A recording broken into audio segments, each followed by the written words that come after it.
जिन भी राज्यों में चुनाव है वहाँ पर भारतीय जनता पार्टी का सुपड़ा साफ हो रहा है। मोदी जी कभी अपनी बुराइयों पर चर्चा करते हैं? पहले देश के प्रधानमंत्री हैं जो झूठ बोलने का काम करते हैं, घड़ियाली आंसू बहाने का काम करते हैं। भारतीय जनता की बात का और गधे की लात का कोई भरोसा नहीं है। तो अपने बच्चों को पढ़ाने के लिए विदेश में भेजते हैं, ठीक है, और यहाँ की गरीब जनता को लड़ाने के लिए ये भेजते हैं बजरंग दल में, RSS में। कि विकास अभी तक हुआ ही नहीं है। ये आखिर विकास कहाँ है, इसको पूरा देश देखना चाहता है। आप इस देश में हमारे नौकर हो, ये याद रखिए। चाहे प्रधानमंत्री नरेंद्र मोदी हो, चाहे गृह मंत्री अमित शाह हो, चाहे योगी आदित्यनाथ हो, सबके सब इस देश की जनता के नौकर हैं। हम राजा हैं, आप हमारे नौकर हो। आप हम पे FIR करोगे? देश के अंदर एक बहुत पावरफुल इतिहास रहा है। तलवे चाटने वालों और ये जूते चाटने वालों को कोई इस देश में पूछता नहीं है। नाम क्या है उनका? मनोज तिवारी। बीमारी नहीं, तिवारी, मनोज तिवारी। ये कह रहे हैं मनोज तिवारी जी कि मुझे ऐसा लगता है कि नीतीश कुमार जी आजकल कोई गंदी फिल्में देखकर सो रहे हैं। इनका गाने बहुत सुंदर सुंदर हैं। एक इनका गाना है बेबी बियर पी के नाचेलू छम छम छम। ये भारतीय जनता पार्टी के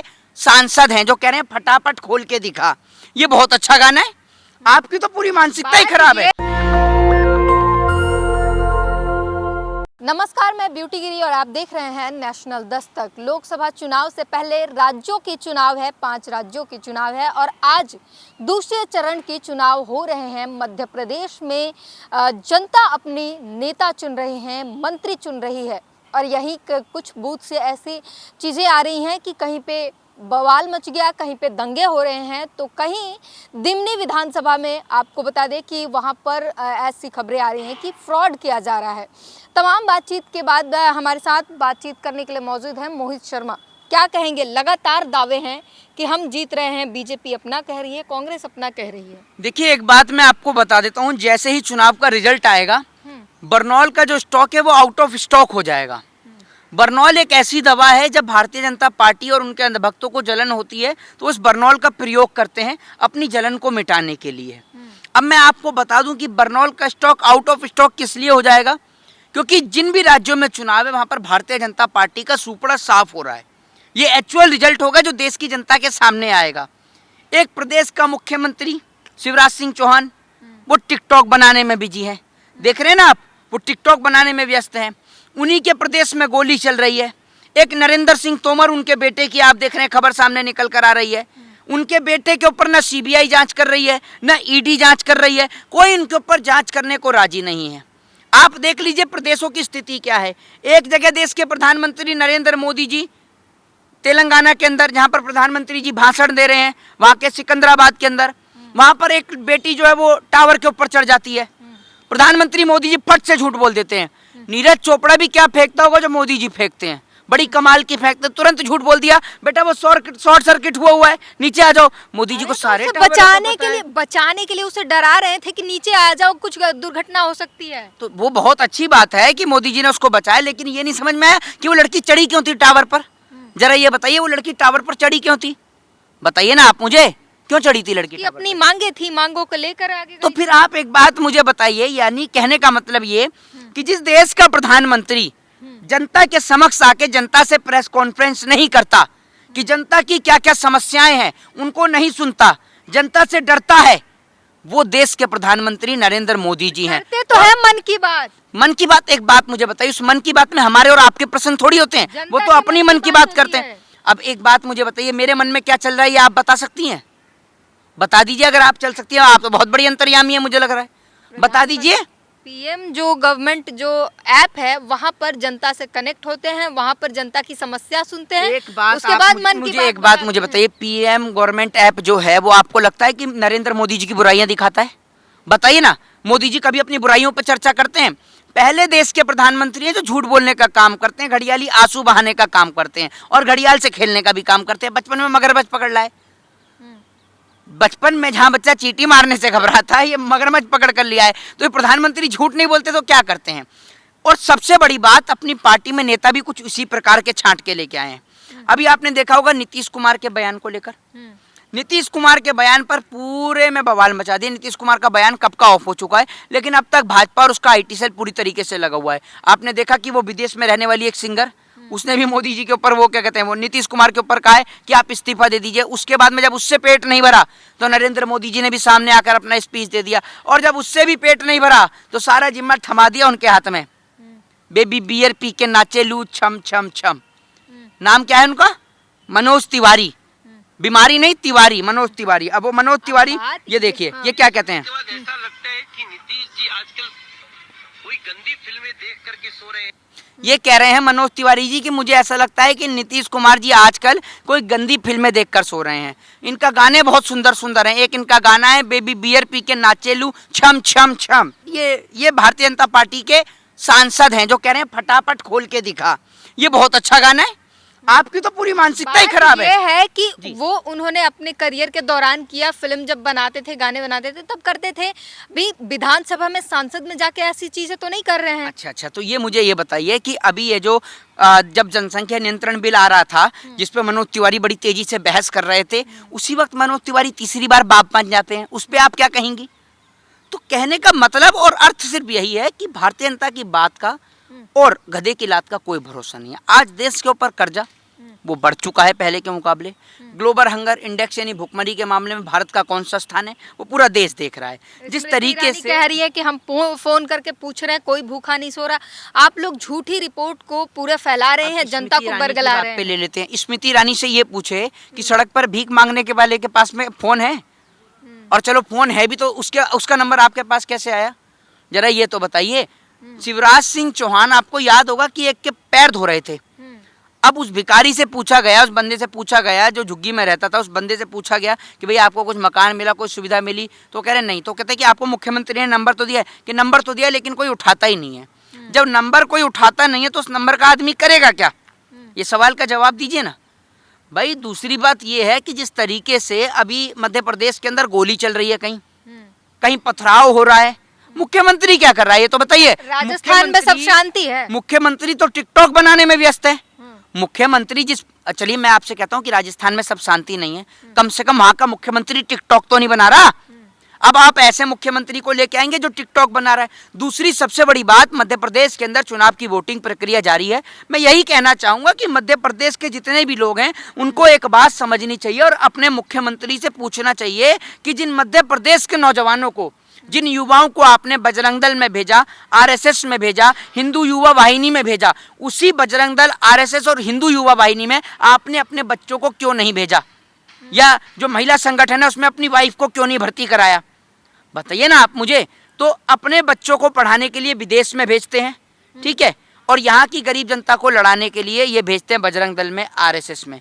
एक और तो ये बात करते हैं, ब्राह्मण है, तिलक लगाते हैं और आरएसएस के खिलाफ और बीएचयू के हिंदू महासभा के खिलाफ इतना बोलते हैं। एक बात मुझे बताइए, ये आरएसएस ने, बीएचपी ने, जितने भी हिंदू संगठन है, आज तक इन्होंने हिंदुओं के लिए क्या किया है? कितने हिंदुओं के बच्चों को आईएएस बनाने एकजुट कर रहे हैं, एकजुट कर रहे हैं। एक बात मुझे बताइए, कितनी तेजी से एकजुट कर रहे हैं वो हम देख रहे हैं। इनके सबके दामाद भाजपाइयों के, सबके आजादों के दामाद तो मुसलमान हैं, ये एकजुट कर रहे हैं। ये एकजुट करना होता है? अच्छी बात है ना, का काम कर रहे हैं। देश को सिर्फ और सिर्फ तोड़ने का काम कर रहे हैं। मैं आपसे पूछना चाहता हूँ कि इस देश में जितने भी हिंदू संगठन चलते हैं उनमें से कितने हिंदू संगठनों ने इस देश के बच्चों को आईएएस, आईपीएस, डॉक्टर या इंजीनियर बनाने में सपोर्ट किया? जरा ये बताइए। इस देश में बहुत सारे ऐसे हिंदुओं के बच्चे हैं जिन्हों के पास पढ़ाई का टैलेंट है, लेकिन उनकी आर्थिक स्थिति उतनी मजबूत नहीं है। अगर मैं तो ये समझता कि ये असल में हिंदुओं का संगठन है जो बच्चों को पढ़ाने का काम करता, अगर करता तो। बच्चों को पढ़ाने का कोई काम करते नहीं है। इनका एकमात्र एजेंडा इस देश में फिक्स है, हिंदू, मुस्लिम, सिख, ईसाई, इनको लड़ाने का, और इसको लड़ाकर भाजपा को चल रहा है, लाने का है। गुरुकुल चल रहा है उत्तर प्रदेश में, विद्वान हो रहे हैं बच्चे। मेरी बात सुनिए, उत्तर प्रदेश में अगर गुरुकुल चल रहा है तो आपका नाम है ब्यूटी गिरी। आप मुझे बताइए, आप बढ़िए आज तक कभी गुरुकुल में?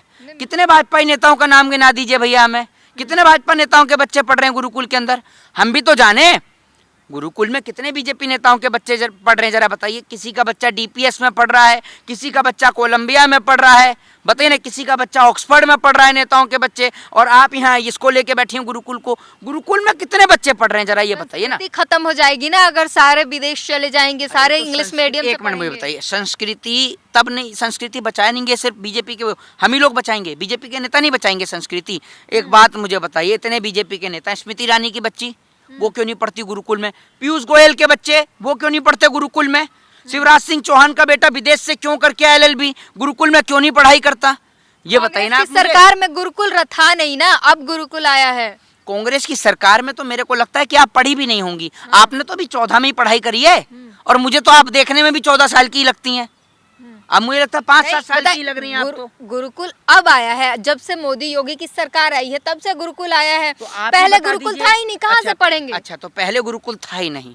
तो हमारे जितने भी साधु महात्मा महर्षि हुए वो कहाँ से पढ़कर निकले? खुद पढ़े हैं वो, हैं? खुद पढ़े हैं। खुद पढ़े हैं, गुरुकुल में नहीं पढ़े। ये कहाँ से पढ़ती हैं आप? हमें भी बता दीजिए, मैं भी थोड़ा सा ज्ञान ले लूं। बताइए कहाँ गुरुकुल है, कितने गुरुकुल है? अच्छा, गुरुकुल बनारस में क्या जहाँ है? वेद शास्त्र बताए जा रहे हो। तो गुरुकुल में वेद और शास्त्री तो पढ़ाए जाते हैं। मुझे तो ये, आप मुझे ये बताइए कि हमारे जितने भी लोग हुए हैं, ठीक है, वो गुरुकुल से ही पढ़ के निकले हैं। अब आपको मैं बता देता हूँ, एक वो जो तुकाराम जी जो थे, जिन्होंने वायुयान का आविष्कार किया था, वो गुरुकुल से पढ़कर निकले हैं। बताइए ना आप मुझे। तो आप मुझे ये कह रही हैं कि भैया कांग्रेस के टाइम पर गुरुकुल नहीं थे, तो आप ये बता दीजिए मोदी सरकार ने कितने गुरुकुलों का निर्माण किया है? बता दीजिए। और कितने मोदी सरकार के जो भाजपा के नेता, उनके बच्चे, कितने बच्चे गुरुकुल में पढ़ रहे हैं, ये बता दीजिए। मोदी योगी के बच्चे ही कहाँ हैं? बच्चे होते, अगर मोदी जी वादों के सच्चे होते तो उनके भी बच्चे होते, लेकिन वादे मोदी जी के सच्चे ही नहीं है, तो बच्चे भी नहीं है। बच्चे के वादे से क्या लेना? जो कह रहे कर रहे हैं, विकास कर रहे हैं और तमाम काम कर रहे हैं। अगर विकास हो गया होता तो इतने बच्चों की मृत्यु नहीं होती। सबसे बड़ा दुर्भाग्य तो इस बात का यह कि विकास अभी तक हुआ ही नहीं है। ये आखिर विकास कहाँ है, इसको पूरा देश देखना चाहता है। विकास को जन्म लेना होगा, तत्काल जन्म लेना होगा। विकास अगर हो गया होता तो इस देश में आज जो लोग मर रहे हैं, चाहे किसान मर रहा हो, चाहे कोई भी मर रहा हो। दूसरी बात ये, किसान से एक चीज़ याद आई है, जो कृषि मंत्री जो हैं, किसान आंदोलन के टाइम पे इनके बयान बड़ी तेजी से वायरल हुए थे। अभी इनका बेटा जो है वो करोड़ों रुपए की बात कर रहा है, करोड़ों रुपए की हेराफेरी करने की बात कर रहा है। बदनाम करने की साजिश में पूरा आंदोलन कर रहे हैं, बदनाम करने का ठेका उठा लिया है। वो बेचारे FIR कर रहे हैं जाके कि हमें बदनाम किया जा रहा है। हाँ, तो हम FIR कर दो हमारे पे, हमें आपकी FIR से क्या फर्क पड़ रहा है? आप इस देश में हमारे नौकर हो, ये याद रखिए। चाहे प्रधानमंत्री नरेंद्र मोदी हो, चाहे गृह मंत्री अमित शाह हो, चाहे फिर वो नरोत्तम मिश्रा हो, चाहे नरेंद्र सिंह तोमर हो, चाहे वो शिवराज सिंह चौहान हो, चाहे योगी आदित्यनाथ हो, सबके सब इस देश की जनता के नौकर हैं। हम राजा हैं, आप हमारे नौकर हो। आप हम पे FIR करोगे? आपकी पार्टी का एक नेता कुलदीप सिंह सेंगर बेटी के साथ बलात्कार करता है, उस पर आपने एक ने भी FIR नहीं करी। आपकी पार्टी का एक नेता पॉर्न वीडियो देखता है। ये मनोज तिवारी बोल तो रहा है कि गंदी वीडियो देखते हैं नीतीश कुमार। मनोज तिवारी को भूल गया कि इसकी पार्टी का एक नेता वहां विधानसभा में बैठ के पॉर्न वीडियो देख रहा था? तब ये मनोज तिवारी कहाँ गया था? तब तो नहीं बोला। ये बताओ ना आप मुझे, इनकी पार्टी का एक वो नेता वो गाना बना रहा है कि रिमोट से लहंगा उठाऊंगा। ये गाने हैं, सुन लीजिए इनकी पार्टी के नेताओं के। तो क्या रिमोट आप इस चीज को बढ़ावा दे रहे हैं कि विधानसभा में कैसी भी वल्गर बातें की जाए, महिलाओं के लिए अपमानजनक बातें की जाए? अरे कौन देख रहा था विधानसभा में पॉर्न वीडियो? आपको नहीं पता? त्रिपुरा के अंदर बीजेपी का ही तो नेता था। भूल जाती हैं क्या आप? एक और आप करिए कि हम भाजपा को बदनाम कर रहे हैं, आप उनका नाम करने में लगी हुई हैं। एक बात मैं आपको बता देता हूँ, इस देश के अंदर एक बहुत पावरफुल इतिहास रहा है। तलवे चाटने वालों और ये जूते चाटने वालों को कोई इस देश में पूछता नहीं है, ये याद रखिएगा।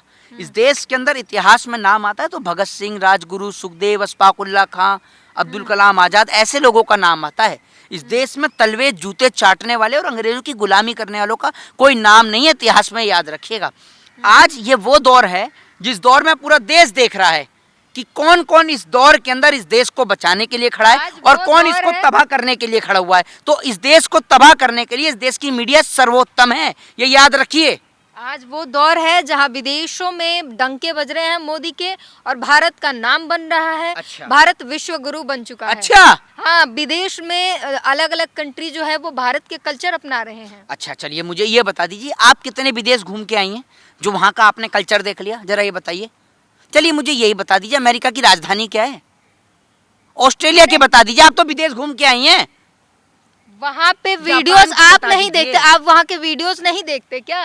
किस तरीके से मोदी का नाम हो रहा है, किस तरीके से विदेशों के जो लोग हैं वो भारत का कल्चर अपना रहे हैं। अच्छा, तो एक बात मुझे बताइए, जब वो भारत का कल्चर अपना रहे हैं तो मुझे लगता है कि जो विदेशी जो हैं, जो वहाँ के लोग हैं, फिर तो उनको भारत में ही आ जाना चाहिए। योगा करते हैं, योगा दिवस पे। आप करती हैं योगा? अरे विदेश के लोग कर रहे हैं, भारत की तो छोड़िए। बात पूछ रहा हूँ, तो आप कह रही हैं विदेश की। आपने कितनी जगह विदेश घूमा है? कितने विदेश घूमे आपने? घूमने की जरूरत क्या है? सोशल मीडिया का दौर है, वीडियोस वायरल होते हैं। अच्छा, विदेश घूमने की जरूरत नहीं है ना। अच्छा, सोशल मीडिया का दौर है। है। कौन सी सोशल मीडिया, जरा हम भी देख लें। बता तो दीजिए, हम भी तो देखना चाहते आप हैं। सवाल से क्यों भाग रहे हैं भाई? अरे मैं तो सवाल से भाग नहीं रहा हूँ, मैं तो चाहता हूँ कि जो चीज आप पढ़ती हैं, आप जैसे लोग जो जनता का माइंड वॉश करते हैं, वो ज्ञान हम भी तो लें थोड़ा सा। कहाँ से मिलता है ये ज्ञान? हम क्यों माइंड वॉश करेंगे? आप एक बात मुझे बताइए, जैसे हम लोग रोटी सब्जी ये सब खाते हैं, हाँ। आप गौमूत्र का सेवन करती हैं? मैं पूछ गौमूत्र रहा में हूँ। दिक्कत क्या है? कैंसर दूर हो जाता है उससे। अच्छा, तो ये तो कैंसर का अस्पताल बंद ही कर देते हैं, 4-5-6 लीटर कैंसर सबको। का इलाज हो जाता है गौमूत्र से। हाँ, आप तो ब्राह्मण है, आपको बेहतर पता नहीं होगा। नहीं, मैं आपसे यही तो कह रहा हूँ, एक काम करते हैं, कैंसर हॉस्पिटल बंद कर देते हैं और आपको 4-5 बाल्टी में लाके दे देता हूँ गौमूत्र, आप उन पेशेंटों को गौमूत्र ही पिलाइए। कैंसर का बागेश्वर अस्पताल बाबा बंद कर देते हैं। कैंसर का इलाज ढूंढ के ला रहे हैं, आप कैसी बातें कर रहे हैं? बागेश्वर बाबा से ये पूछिए कि अगर आप पढ़ लिख लिए होते तो आप कहीं अच्छे डॉक्टर, इंजीनियर, साइंटिस्ट या वैज्ञानिक लगे होते। ठीक है, आप पढ़े नहीं, इसीलिए ये काम करो। जो आदमी कुछ नहीं करता वो यही करता है, वो जनता का भविष्य बताने लगता है। जिसका अपना भविष्य का पता नहीं, वो जनता का भविष्य बताने चलते हैं। ठीक है जी। तो आप देख सकते हैं किस तरीके से जो माहौल बना हुआ है, सियासत गरमाई हुई है, क्योंकि आने वाले समय में परिणाम दिखेगा। जनता अपना चुनाव करके अपना नेता चुनकर अपना मत बताएगी कि वो किसे चाहती है और किसे धुतकार देना चाहती है। पूरी बातचीत पर अपनी प्रतिक्रिया जरूर दीजिए। कैमरामैन आशीष के साथ ब्यूटी गिरी, नेशनल दस्तक। नेशनल दस्तक की आपसे गुजारिश है कि अगर इसको बचाना चाहते हैं तो नेशनल दस्तक को सब्सक्राइब करने के लिए रेड कलर के सब्सक्राइब बटन को दबाएं, फिर बेल आइकन की घंटी दबाएं। नेशनल दस्तक को बचाने के लिए बहुत जरूरी है कि हर खबर को शेयर करें, लाइक करें, कमेंट जरूर करें।